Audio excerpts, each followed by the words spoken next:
నమస్తే. ఆంధ్రప్రదేశ్ రాజకీయాల్లో చాలా కీలకమైనటువంటి పరిణామాలు చోటు చేసుకుంటున్నాయి. అలాగే మార్పులు, చేర్పులు, ఆసక్తికరమైనటువంటి సన్నివేశాలు ఇవన్నీ జరుగుతూ వస్తున్నాయి. ఇలాంటి క్రమంలో కాంగ్రెస్ పార్టీలో ఇప్పటివరకు అభ్యర్థులనైతే ప్రకటించలా. ఒక కడప పార్లమెంటు స్థానానికి సంబంధించి షర్మిలాని పోటీ చేయాలని అధిష్టానం కోరినట్లు, దానికి సంబంధించి ఆమె ఓకే చెప్పినట్లు మనకి ఇప్పటివరకు తెలుసంతే. ఇలాంటి సందర్భంలో షర్మిలపై ఒక రకమైనటువంటి బాధ్యత పెట్టింది కాంగ్రెస్ హైకమాండ్ అనేది వార్త బయటకు వచ్చింది. అదేంటంటే ఉమ్మడి కడప జిల్లాలో దాదాపు ఇప్పటివరకు మనం చూసాం. ఏదైతే వైఎస్ కుటుంబానికి చాలా దగ్గరగా ఉండేటువంటి నియోజకవర్గాల్లో ముఖ్యంగా వారి కుటుంబ సభ్యులు, ఆ పార్టీకి సంబంధించినటువంటి నేతలే ఇప్పటి వరకు గెలుపొందుతూ వచ్చారు. ఇంకా కడప అంటే వైఎస్ కుటుంబం, ఇప్పుడు ప్రస్తుతం కడప అంటే వైఎస్ఆర్సీపీ అన్నట్లు మారిపోయింది. ఇలాంటి పరిస్థితుల్లో ఉమ్మడి కడప జిల్లాలో చాలా కీలకమైనటువంటి మార్పులు జరగాలి. దానికి సంబంధించి అవసరమైతే మీరు దాని మీద ఫోకస్ పెట్టండి అని కాంగ్రెస్ హైకమాండ్ షర్మిలాను ఆదేశించినట్లు కూడా తెలుస్తుంది.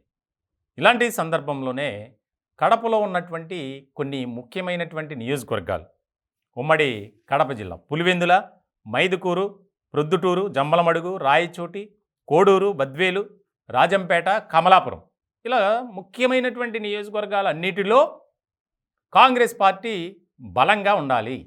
అక్కడ అన్ని స్థానాల్లో పోటీ చేయాలి.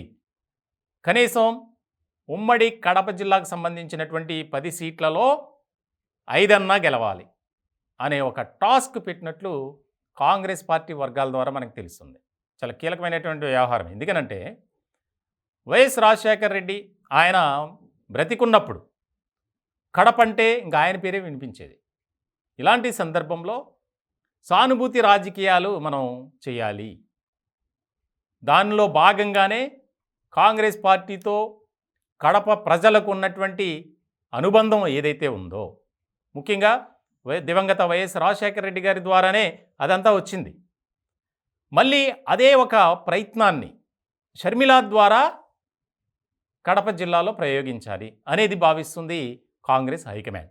ఇలాంటి సందర్భంలో విస్తృత స్థాయిలో ఉమ్మడి కడప జిల్లాలో పర్యటన చేస్తున్నారు. అంటే రాజకీయ పర్యటన కాదు, ముఖ్యమైనటువంటి నేతలతో షర్మిల భేటీ అవుతున్నారు. దానికి సంబంధించి కడప జిల్లాతో కూడా షర్మిలకు చాలా దగ్గర సంబంధాలు ఉన్నాయి. ఇలాంటి క్రమంలో ఇప్పటికే వైఎస్ఆర్సీపీ అధినేత రాష్ట్ర ముఖ్యమంత్రి జగన్మోహన్ రెడ్డి గారి మీద తీవ్రమైనటువంటి స్థాయిలో వివాదాస్పదమైనటువంటి వ్యాఖ్యలు చేస్తున్నారు షర్మిల. కానీ అలాగే ఏదైతే వైఎస్ వివేక కుమార్తె సునీతారెడ్డి, ఆమె కూడా మా అన్నను ఓడించాలి, మేమేంటో చూపిస్తామని చెప్పి ప్రతి కార్యక్రమంలో చెబుతున్నారు. ఇటువంటి క్రమంలో చాలా కీలకమైనటువంటి పరిణామంగా మారింది. ఇప్పటివరకు అభ్యర్థులను ప్రకటించలా, అసలు పోటీ చేయడానికి ఎవరైనా ఉన్నారా లేదనేది కూడా అనుమానం.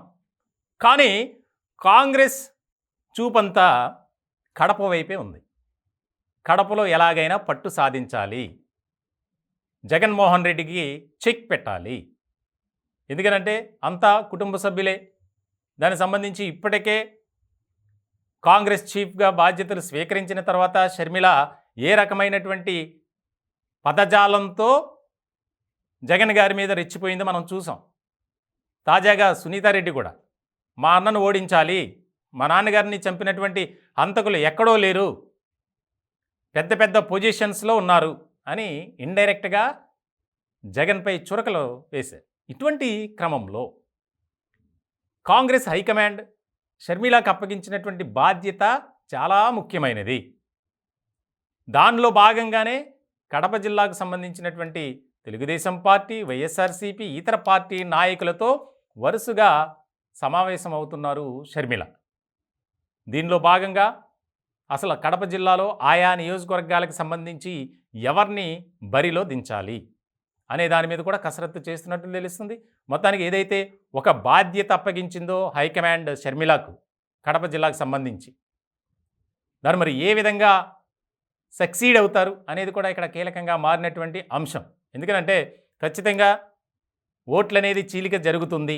ఎందుకనంటే ఇక్కడ సానుభూతిని తీసుకురావటం, అలాగే సోదరికి, సొంత చెల్లెలికి అన్న అన్యాయం చేశారు అనేది ఒక అంశాన్ని ప్రజల్లోకి తీసుకువెళ్ళారు. ఇప్పటికే ఎప్పుడు మీటింగ్ జరిగినా, ఎక్కడ జరిగినా ఈ జగన్మోహన్ రెడ్డి గారు నన్ను మోసం చేశారు అని చెప్పే మాట్లాడుతున్నారు షర్మిల.